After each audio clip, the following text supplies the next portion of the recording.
Merci, gracias. Thank you for tuning in today. We left off last week with the Tower of Babel, confusion. Now, those two words that I gave you were French and Spanish, but I doubt if God confounded the people's language to that. I think it evolved later. He confounded the Hebrews' language.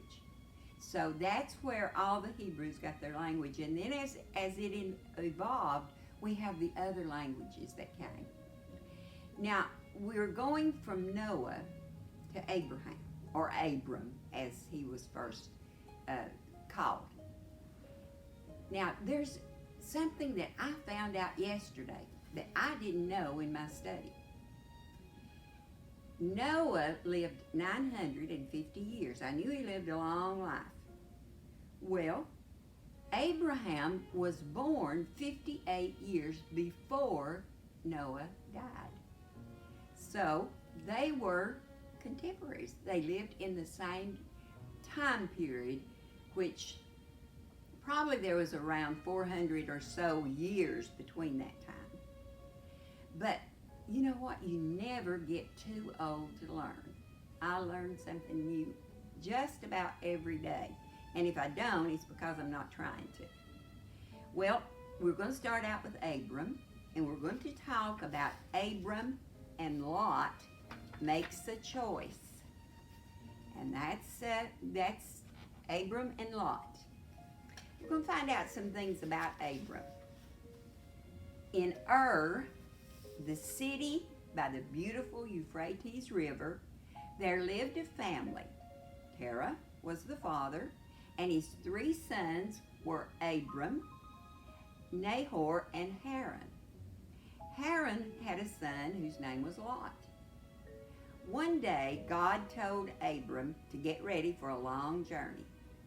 Move away from this country and go to a land that I will show you. I will make you to be the beginning of a great nation.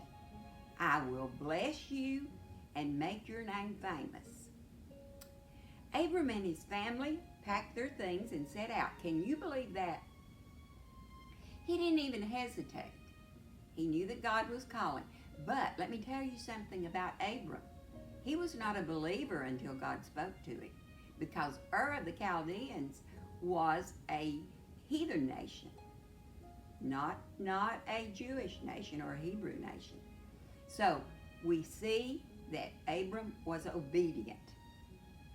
They did not know the road or the name of the country to which God was taking them, but they knew God would keep his promise. They traveled north to a place called Haran. Then God told them to travel west and south until they came to the land of Canaan.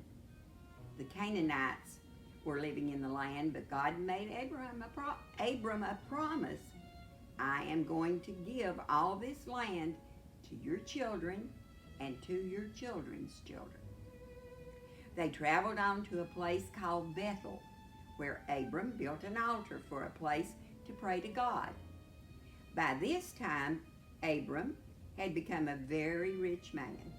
He had many cattle and sheep, oxen, and camels. He had treasures of silver and gold. Lot was a rich man too. His flocks and herds were very large. Abram and Lot needed plenty of pasture land for all their animals. They soon found that they were too crowded on the land around the mountains near Bethel. Lot's shepherds and Abram's shepherds quarreled over the pasture land and the water. Abram called his nephew to his tent.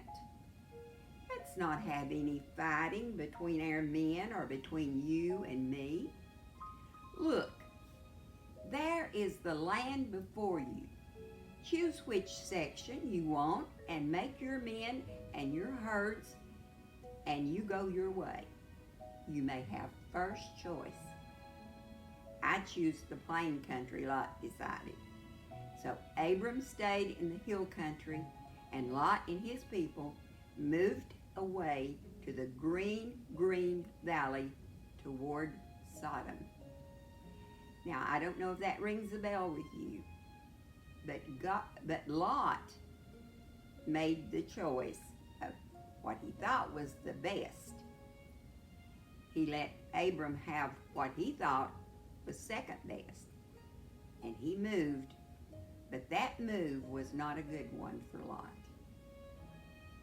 Well, I hope you've enjoyed this session, and I want to tell you, I apologize for my melodious singing, but God tells us that all we have to do is make a joyful noise. I was joyful, and it was definitely a noise.